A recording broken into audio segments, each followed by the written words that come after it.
Igreja Açores, o programa com a atualidade da Diocese para ouvir ao domingo, ao meio-dia, na sua Antena 1 Açores. Olá, seja bem-vindo ao Igreja Açores neste domingo maior do calendário litúrgico. A ressurreição do Senhor é o fundamento da fé cristã, uma Filho de Deus. Neste programa vamos conversar com a missionária Alexandra Menezes, vamos conhecer as mensagens desta Semana Santa e antes vamos conhecer a mensagem de Páscoa do Bispo Dom Armando Esteves Domingues. Para quem está habituado a períodos longos de sol ou de chuva, causa algum espanto nestas belas terras dos Açores ter num só dia o sol, a chuva, o nevoeiro, as 4 estações. Apetece pedir que o sol fique e brilhe todos os dias. Também na vida pessoal, profissional ou familiar, se passa algo semelhante. Nem tudo é branco ou preto, só alegria ou só tristeza.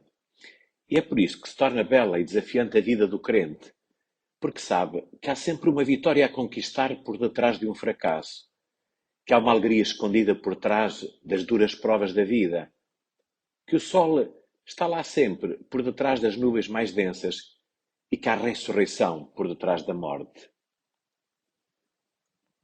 O sol da Páscoa da ressurreição veio para brilhar sempre.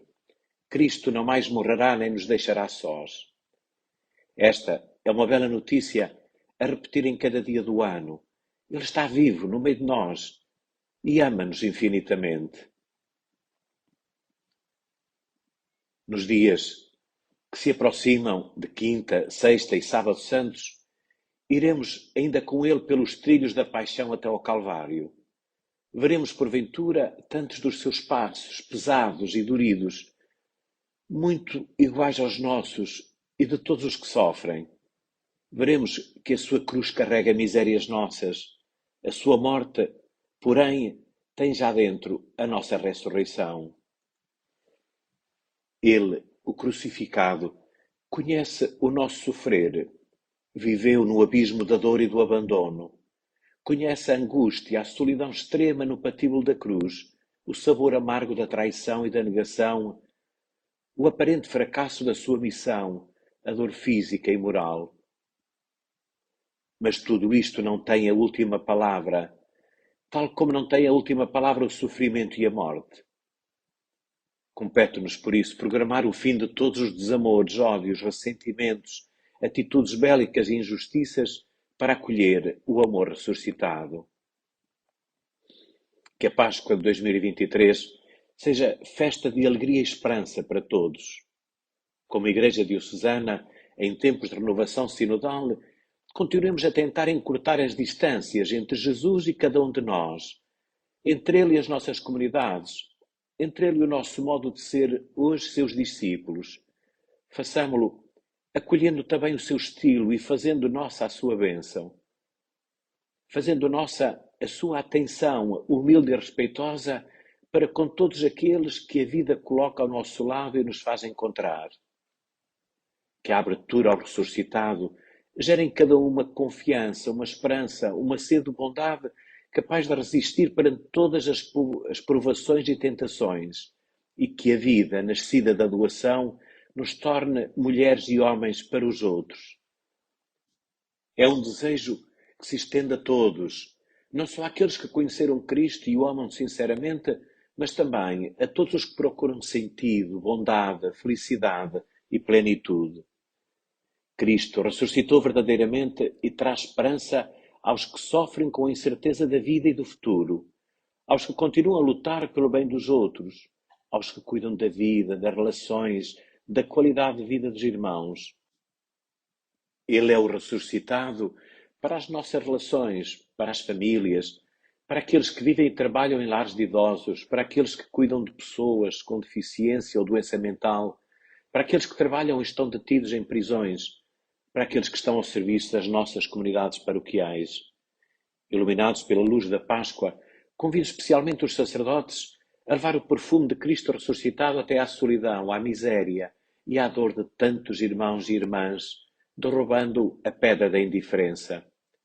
que Ele seja fonte da mais verdadeira felicidade e impulso para fazer da existência uma vida de serviço humilde, sem esperar recompensa. As oportunidades são inúmeras, a vida está cheia delas, não as desperdicemos. A todos, especialmente àqueles que sofrem no corpo ou no espírito, ofereço a minha proximidade. Mas a Páscoa precisa de continuação. Quer tornar-se operativa no amor com que encaramos cada momento da vida.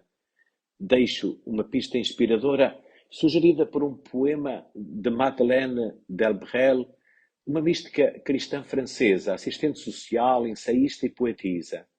Aos 20 anos, experimentou o que disse ter sido uma tempestuosa conversão, uma verdadeira ressurreição.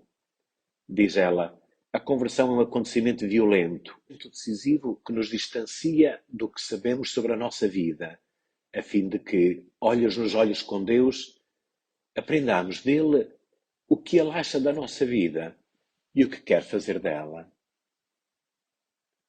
Diz no seu poema, se eu tivesse que escolher uma relíquia da tua paixão, eu levaria apenas essa bacia cheia de água suja. Andaria pelo mundo com esse recipiente, dobrar-me-ia com a toalha sobre cada pé e, inclinada de olhos baixos, nunca levantaria a cabeça para não distinguir inimigos de amigos. E lavaria os pés do vagabundo, do ateu, do toxicodependente, do prisioneiro, do assassino, de quem nunca me saúda, daquele companheiro por quem não rezo. Em silêncio, até que todos entendessem no meu o teu amor. Feliz Páscoa a toda a Igreja Diocesana, para que à luz do mistério pascal prossiga unida e concorde no caminho que fazemos juntos. Feliz Páscoa a cada homem e mulher de boa vontade, aos governantes, às autoridades e quantos servem o bem comum. Que todos nos tornemos construtores de paz e mensageiros de esperança, que o desânimo nunca nos limite ou nos impeça de dar o melhor de nós. Tenho no coração e rezo por todos os que vivem mergulhados no sofrimento, na solidão, no esquecimento ou no desespero da pobreza, da falta de casa, de pão ou trabalho. Não esqueço este ano as vítimas inocentes dos abusos, esses irmãos e irmãs nossos que correm o risco de, no meio de toda a babel da comunicação e discussões secundárias, serem relegadas para posição secundária ou até esquecimento. Não o queremos, nem podemos deixar que aconteça. Então, do fundo do meu coração, deixo os votos de Santa e Feliz Páscoa para todos, que tenham o sol da Páscoa nas 4 estações do dia. A missa crismal juntou na Sé, na passada terça-feira, todo o clero açoriano. O bispo de Angra desafiou os sacerdotes dos Açores a contrariarem uma imagem de igreja autoritária, fechada em si e presa a bens materiais. Este é o nosso dia e momento. Dar tudo de nós mesmos para erradicar da sociedade inteira tudo o que são imagens gastas de pastores, que se entende como tendo recebido o poder diretamente de Deus. O nosso poder é só o poder de Cristo, e esse poder crucificado. E nele somos chamados a viver e agir como humildes servos. A nossa missão, nascida do lado aberto de Cristo, não é olhar e chorar as próprias feridas, nem Ele o fez, mostrou-as, curadas, então aceitá-las e amá-las. Sairemos mais fortes para consolar os sem dignidade, libertar todas as vítimas de maldade, injustiçados e desprezados como frágeis.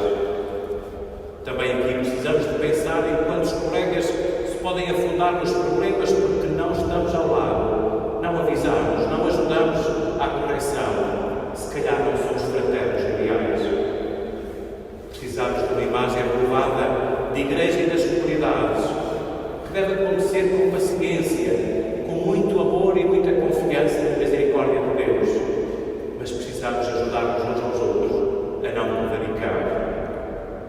Não podemos colocar remendos novos em roupa velha, mas repintá-la toda. Como diziam os místicos, concretamente Catarina de Sena, precisamos banhar a nossa veste no sangue do Cordeiro. Ser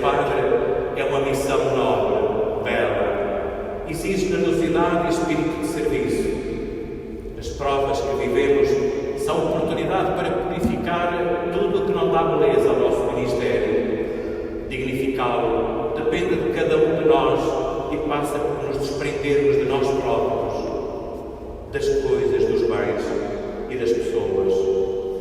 Dom Armando Esteves Domingues esteve na passada quinta-feira a celebrar a missa da Ceia do Senhor com lava-pés na Casa de Saúde de São Rafael, com utentes também da Casa de Saúde do Espírito Santo, das Irmãs Hospitaleiras. É a primeira vez que um bispo de Angra celebra o lava-pés fora da Sé Catedral. Os contemplados foram, claro, os utentes das Casas de Saúde, numa celebração onde confidenciou sentir-se muito bem acolhido e rodeado de amor. Porque missa há só uma. Ninguém pode ir à missa se não estiver unido pelo amor. Eu já aqui venho pela terceira vez a estas casas. A gente sente-se aqui tão bem. Assim ninguém nos ouve, mas se calhar melhor do que muitas vezes em muitas igrejas. Se calhar até mais cheias de gente. Se aquela Assembleia não está unida e reunida e unida em nome de Jesus, se as pessoas não se amam, a Assembleia litúrgica é uma falsidade. E a Eucaristia é uma representação. A Eucaristia não é uma representação, é a repetição contínua por toda a vida e para sempre daquele momento em que Jesus oferece a sua vida até à cruz, em que nos ama sem medida. Sabem quantas missas houve até agora no mundo? Um cálculo. Muito bem. Ouviram todos quantas foram? Uma só. E qual foi? A de Jesus. A de Jesus. Aquela última, lá na ceia, não é só essa. A missa foi na última ceia, foi com a cruz às costas na paixão, foi na cruz morrendo e ressuscitando. A missa é tudo isso. À noite, na celebração na Sé Catedral, o bispo voltou a proceder ao lava-pés e garantiu na homilia que a glória está em curvarmos-nos perante as necessidades do outro e servir. A verdadeira glória não está em colocar os outros debaixo dos nossos pés, mas em curvar-se diante deles, de cada outro, ao serviço da sua necessidade e da sua alegria. A verdadeira glória não está em tirar a vida ao outro, mas em comprometer-se como vida para o outro, seja ele quem for. Faça o testemunho aos apóstolos naquela noite, mas eles, mesmo com tantas explicações, precisarão do Espírito Santo, o Espírito do ressuscitado, que então sim lhes explicará depois da Páscoa tudo o que lhes ensinou. Precisamos de Páscoa. Precisam de Páscoa, se calhar, as nossas famílias, reunidas em nome de Jesus, lá em casa, onde Ele se coloca no meio dos seus membros. Na noite de sábado, na Vigília Pascal, o bispo de Angra assentou a homilia na dicotomia trevas-luz, bem presentes na celebração e no mundo. Demasiadas trevas e demasiada escuridão. O bispo Dom Armando implorou a ressurreição para este mundo. Infelizmente, hoje as trevas parecem dominar um pouco pelo mundo inteiro, quase num retrocesso assustador e total ao início da história, quando Deus criou o céu e a terra, mas as trevas ainda dominavam e tudo era confusão e caos, como lembrava o livro do Gênesis.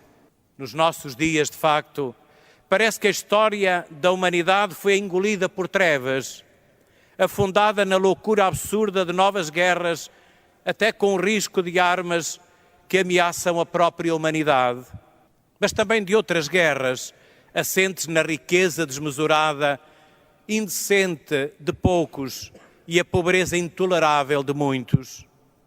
Da fartura e esbanjamento de bens numa parte do mundo, enquanto outras lutam desesperadamente pela sobrevivência. Do mundo injusto, em que uns poucos ricos têm direito a tudo e tantos outros morrem sem terem tido acesso ao que têm direito. São demasiadas trevas, é demasiada ainda a escuridão. Ressuscita, Senhor, ressuscita para este mundo. Parece que o reino das trevas se quer de novo apoderar das mentes, dos corações, dos pensamentos de uma humanidade ainda guiada pela lógica do medo, do arrivismo, do domínio sobre o outro, da violência, da retaliação, enfim, pelo mistério do mal e da iniquidade. O Bispo de Angra desafia os açorianos a serem células de luz. Esta noite é uma noite bela, carregada de um simbolismo muito forte, o momento em que o círio aceso mergulhou na escuridão desta catedral. A pequena chama, que como se cantava no precónio, representa Cristo, luz do mundo, essa luz pequenina foi suficiente para iluminar, para tornar visíveis os contornos das coisas e das pessoas que já estavam cá dentro. É a luz que faz o seu caminho no meio das trevas e é como se anunciasse, já por si só, a possibilidade de uma vida iluminada. É uma luz que não se impõe, mas que derrota o mal, lava a culpa, restitui a inocência aos pecadores, a alegria aos aflitos, dissipa o ódio, dobra a dureza dos poderosos, promove a concórdia e a paz. O Bispo de Angra lamentou ainda o empobrecimento das relações que acabou por debilitar a força evangelizadora da Igreja. Já que, e continua, a luz que não se apega, apaga-se. Entre Vistas, com o Padre Teodoro Medeiros.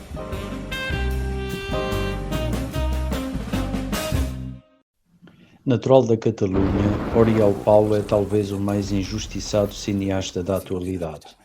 Isto no sentido que os seus filmes se inserem num género que muitos cinéfilos apreciam, o do mistério. E, no entanto, ele é desconhecido da maioria. É dele o magnífico Contratempo de 2016, que obteve algum sucesso e cuja reviravolta final é melhor do que todas as de Shyamalan no seu conjunto. Desta vez falamos de As Linhas Tortas de Deus, do ano passado, e ainda sem distribuição em Portugal. Nele acompanhamos uma investigadora que é internada numa clínica psiquiátrica para melhor descobrir um crime ali cometido.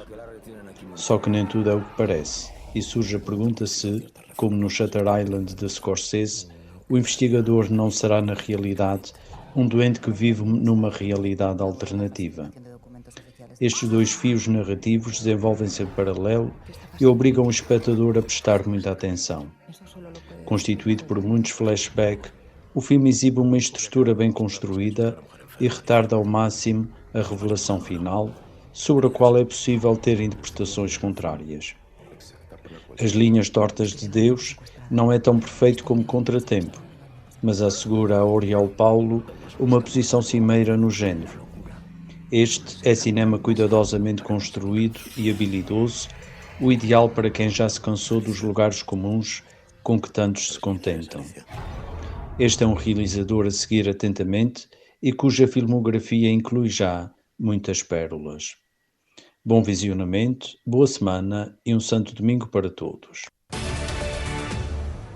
E nesta edição do programa Igreja Açores temos uma convidada que é psicomotricista, Alexandra Menezes. Mentiria se dissesse que não a conheço praticamente desde que nasci, e ela desde sempre quis dedicar-se muito aos outros. Primeiro com passos mais pequenos, paroquialmente, digamos assim, fazia parte do CNE, do 154, do agrupamento do Corpo Nacional de Escutas da Agualva. Entretanto, estudaste psicomotricidade, foi uma área, eu pelo menos do que te acompanhava, não achava uma área muito óbvia. Sim, e esta foi esta escolha tem uma história Então, que é bastante interessante, a meu ver, e acaba por estar relacionada aqui até com o motivo da nossa entrevista, porque todos nós, a determinada altura, quando estamos no secundário, há aqui uma bolha de dúvidas de qual é que vai ser a nossa área. Porque não temos de todo maturidade para escolher. Não temos maturidade,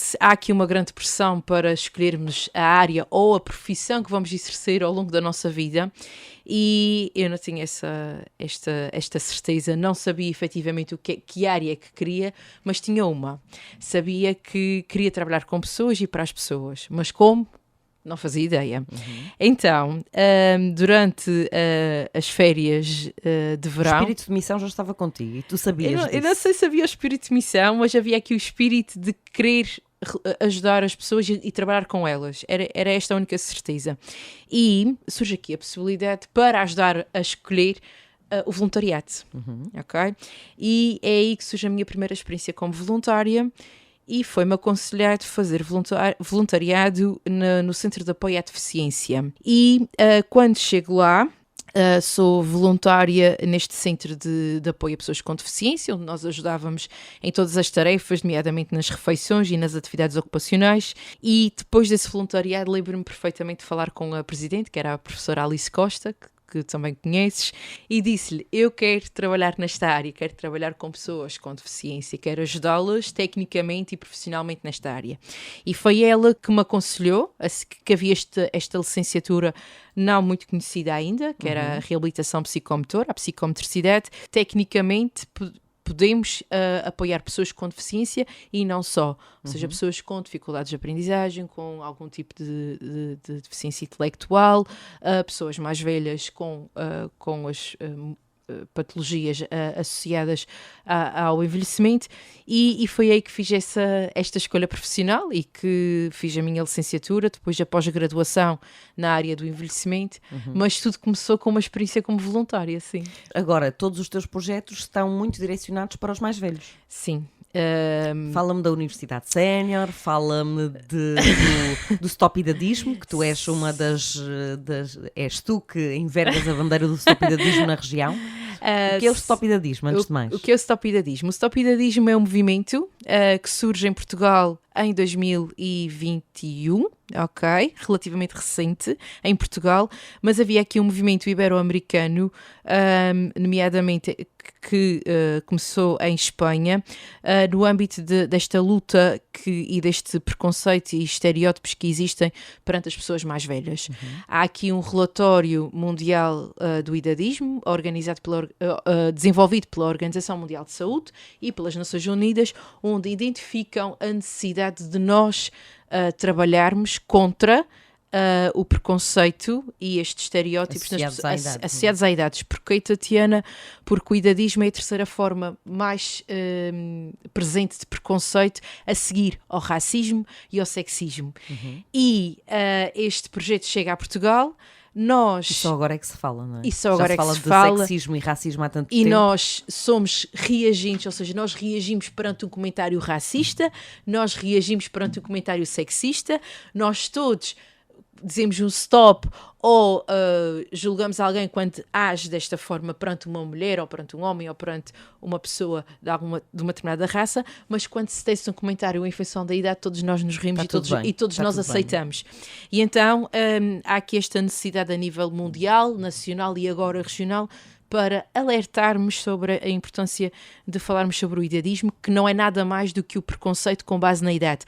Tu és demasiado nova para assumir um cargo de responsabilidade, todos nós já passamos por este tipo de comentários, ou és demasiado velho para abrires o teu negócio, ou para assumires uma relação. Sabemos que o impacto que estas atitudes violentas têm nas pessoas mais velhas, não é? As consequências são diferentes.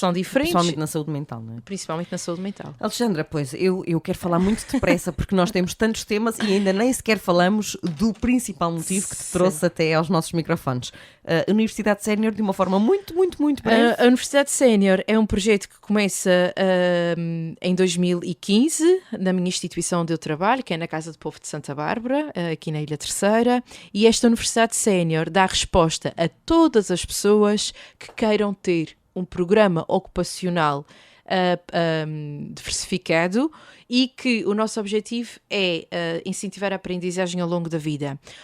Nós temos alunos de várias freguesias, Porto Gedeu, Feteira, Santa Bárbara, Serreta, Doce, e temos cerca de 9 disciplinas: dança, novas tecnologias, ser mais ágil, artes, desenho, cultura, música, e cada pessoa que ingressa nesta academia, nesta universidade, faz o seu horário de acordo com os seus gostos e de acordo com as suas necessidades e participa em conjunto com os voluntários, que são os nossos formadores, nestas aulas.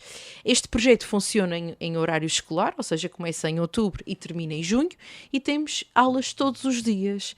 É aberto a qualquer pessoa da ilha, ou seja, podemos receber todos aqueles que queiram, que nos estão a ouvir e que tenham interesse neste tipo de projeto para pessoas com mais de 50 anos, podem se inscrever, porque efetivamente nós vemos que há aqui um apoio que se pode dar a estas pessoas que não é de uma valência social, nem é de um centro de convívio. É aberto à comunidade em É aberto à geral. comunidade e é um projeto bastante desafiante, porque o objetivo é as pessoas irem para estas classes e aprenderem algo ou desenvolverem alguma competência que, por exemplo, sempre tive o gosto de aprender um instrumento musical, ou sempre tive o gosto de aprender um determinado tipo de dança.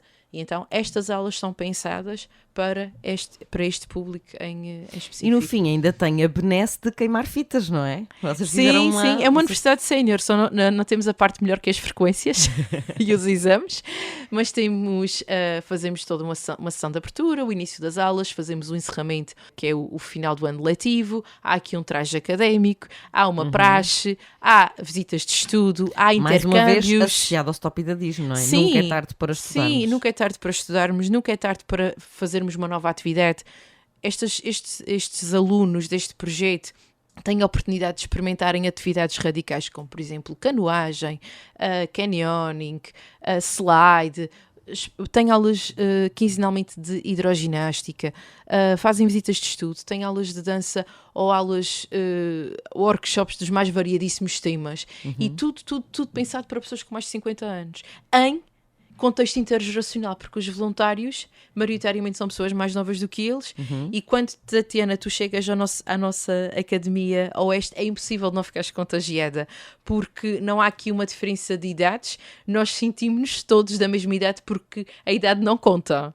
Faço-me entender? Sim. O espírito e a energia que nós partilhamos e que dividimos uns com os outros é a mesma. E nós gostaríamos que estas respostas se multiplicassem pela ilha, porque é sem dúvida, e eu acredito, Tatiana, efetivamente, que este tipo de respostas acaba por ser aqui o futuro entre a tua reforma, a nossa reforma, e um apoio numa fase mais longa da tua vida, não é? Ou seja, tu depois da tua reforma, tu precisas ter aqui outra resposta. E esta academia nós conseguimos apoiar neste sentido. Bom, vamos aí. Todos os projetos são tão válidos, mas estes já duram há algum tempo. Sim. O que é notícia, o que é para mim mais recente, foi este teu voluntariado à Turquia, depois dos sismos. Como é que surge este projeto? Foram 10 dias? Foram 10 dias. Como é que surge este projeto? Ou seja, isto surge... Há aqui uma ONG... Tipo, tu não disseste a ninguém, simplesmente apareceste. Não, eu não disse a ninguém. Aliás, partilharam coisas tuas. Exato. Nem foste tu que nem disseste. fui eu, sim. Eu não, até porque eu durante muito tempo não queria, e pelo motivo que nós já falamos sobre fora dos microfones, em momento nenhum, e acho que isto é muito importante transmitir a todos os voluntários, é quem vai para este tipo de experiências não é por si. Ou seja, eu não queria... Não se vai completar com nada. Tu não vais por ti, tu não vais para te engrandeceres, não vais para encheres o teu coração, não vais para te sentires melhor pessoa, não. E para não passar essa mensagem, porque uma publicação ou um texto pode sempre ter aqui duas interpretações, eu nunca quis partilhar nem divulgar, porque não é esta a mensagem, nem era essa a minha missão. Há aqui uma equipa... Tu nem querias vir conversar connosco aqui aos microfones, mas... mas refleti, acho que é importante outras pessoas poderem ajudar e já passo a explicar porquê. Mas para não perder aqui o meu raciocínio, há aqui uma ONG, acontece aqui esta catástrofe, esta tragédia, este desastre, há aqui uma equipa, há aqui esta ONG que é Together International, com sede na Holanda e com polos em Portugal e em Espanha. Já tinham feito aqui acompanhamento na Ucrânia durante a guerra e são convocados para apoiarem campos de desalojados em Hatay, na Turquia. Há aqui uma primeira equipa que sai, que é da responsabilidade do Dr. Ricardo Bordão, que é médico e especialista em crises humanitárias e catástrofes, e é acompanhado por um assistente social, que é o professor Eduardo Marques, da Universidade dos Açores, de sua formação assistente social.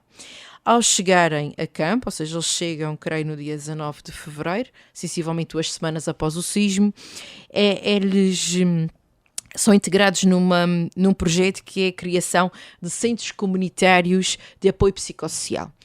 Vejamos, estes centros comunitários ou estes espaços, não estamos aqui a falar num espaço físico, mas numa dinâmica de apoio psicossocial para dar a estas pessoas que vivem nestes espaços de desalojados. Nós encontramos, estamos a falar de 2 campos, compostos por tendas e contentores, e a missão desta equipa, uma das missões desta ONG, desta equipa que vai e de qual depois eu me integro, é, vou abrir aspas, é humanizar este espaço.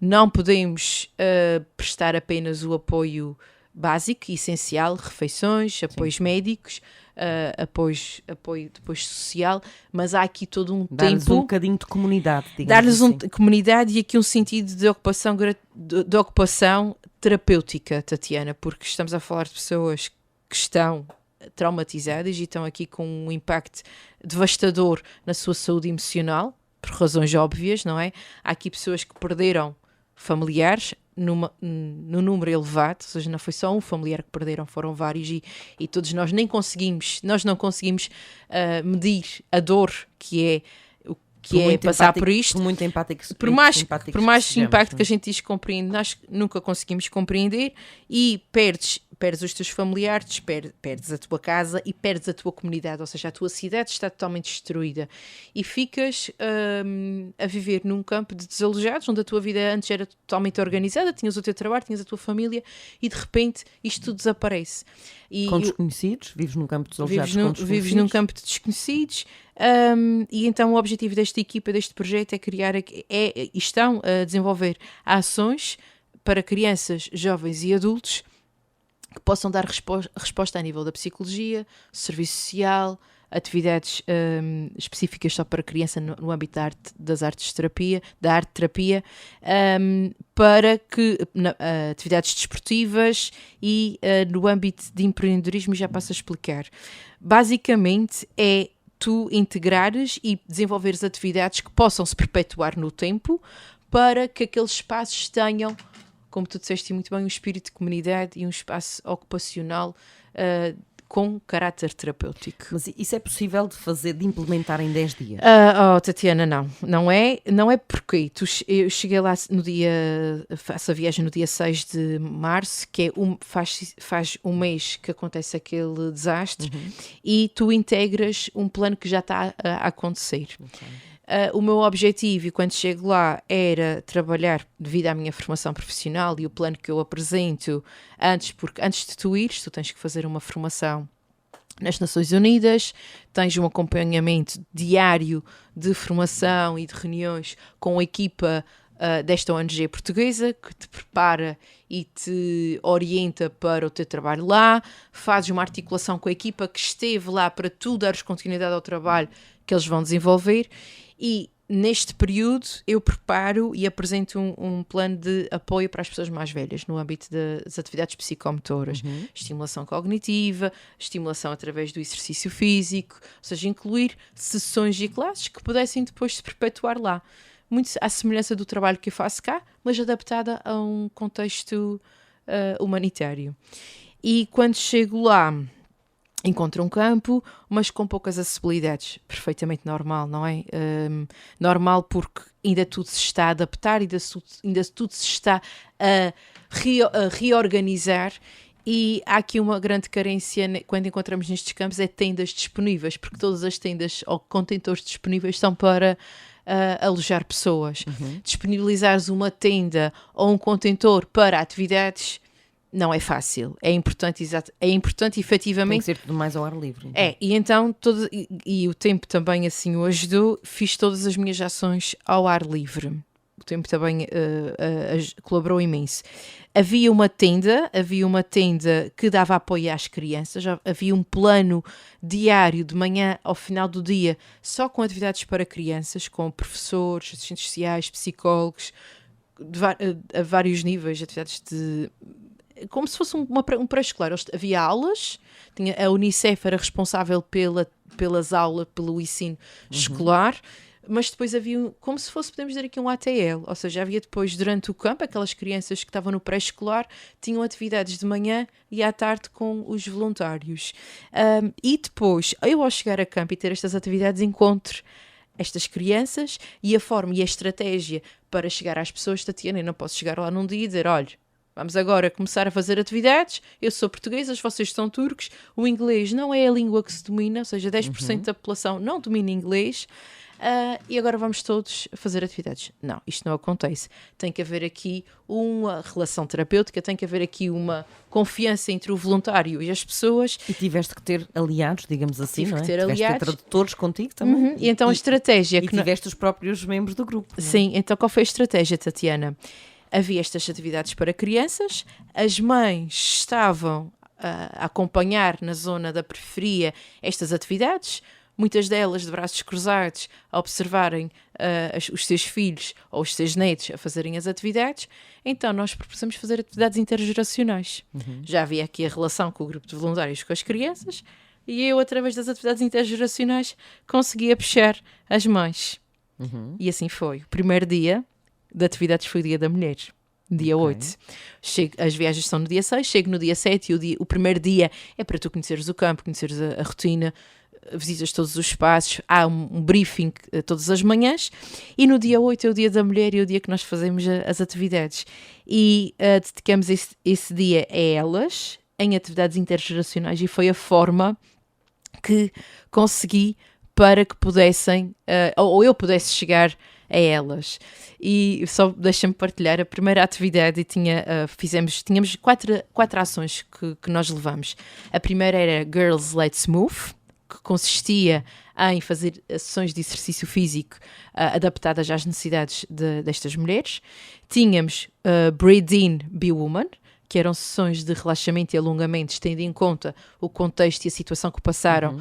Não fazia sentido levar aqui sessões com muita exteriorização de movimentos e de emoções e de músicas. Então optei por lhes oferecer e disponibilizar sessões mais calmas, que pudessem aqui relaxar, trabalhar as competências da nossa respiração, dos alongamentos e proporcionar-lhes estes momentos de relaxamento. Esta era a segunda ação.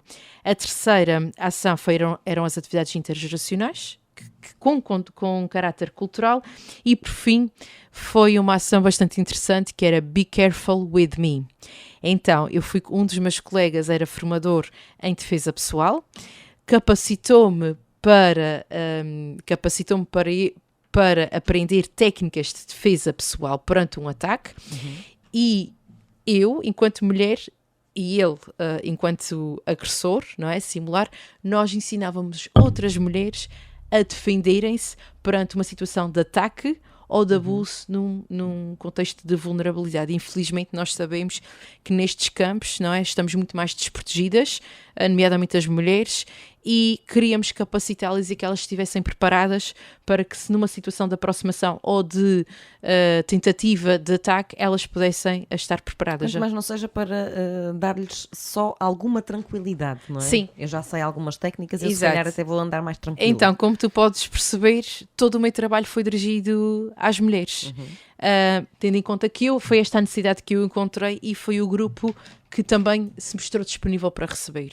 Eu não podia, Tatiana, isto de forma bastante leviana, tirar uma pessoa mais velha de uma tenda para levá-la para um contentor onde tinha degraus com pilares de cimento para subir, ou seja, o espaço não era ainda adaptado. Eu acredito que ao longo destes próximos tempos o campo estão a ter novos equipamentos, estão a adaptar e poderá no futuro haver este espaço, mas infelizmente isso ainda não era possível, e então eu não podia ficar, não é, à espera que as condições surgissem. Então canalizei a minha intervenção para as mulheres de várias idades e que foi, eu acredito que foi uma mais-valia. Ao contrário do que se pensa, o coração não vem cheio. O coração não vem cheio, pela razão que tu disseste, porque 10 dias é insuficiente. Não vem cheio, tu não podes, ninguém pode ir com esta sensação de Vai transformar-me. Não O podes, objetivo é não podes ir com esta sensação de transformar. Tu vais para ajudar uma comunidade e para ajudar as pessoas a terem mais qualidade de vida dentro daquele contexto. E não é para tu ires tirar fotografias, obviamente que fiz registros fotográficos, efetivamente, mas com muito cuidado, porque são pessoas que estão extremamente fragilizadas, Tatiana. E infelizmente neste campo, ou nestes campos, nós observamos entidades, não entidades, mas creio que fossem empresas que vão naquele registro de dar um donativo, entregam um donativo, tiram a fotografia e vão-se embora. Isto é um apoio que não é sustentado no tempo. Tu vais dás um donativo, dás um presente, dás um equipamento e depois, não é? Tens o equipamento, mas aquele equipamento por si só não vai-te resolver o teu problema emocional. Então, nós devemos ir muito no sentido de ir entregar o teu coração e ajudar. Não para te valorizares ou não para te sentires grata. Claro que sim, claro que eu encontrei nas pessoas turcas uma grande aliança, uma grande proximidade e uma grande facilidade de nos relacionarmos. E eu sentia-me, isto é muito honesto, Tatiana, sentia-me mal, às vezes, porque nós estávamos a desenvolver um questionário para avaliarmos o impacto que este desastre, esta alteração ambiental tinha nas pessoas a nível emocional. Tínhamos que fazer este questionário anónimo e eu pedia a estas pessoas, sempre com a ajuda das novas tecnologias, de um Google, de uma aplicação que te permitia traduzir de português para turco a tua comunicação, e eu lembro-me perfeitamente esta senhora que pedi-lhe a ela se ela podia-me ajudar a responder este questionário, porque queríamos quantificar este impacto para também podermos no futuro desenvolver as atividades. E ela preencheu o questionário e eu agradeci-lhe por ela ter feito, e ela no fim agradeceu-me imenso porque também estava-me a ajudar. E no fim, e estávamos aqui as duas, disse assim, não, eu é que tenho que agradecer. E ela assim, não, eu agradeço e venha à minha tenda porque eu quero lhe oferecer um café. E é extremamente...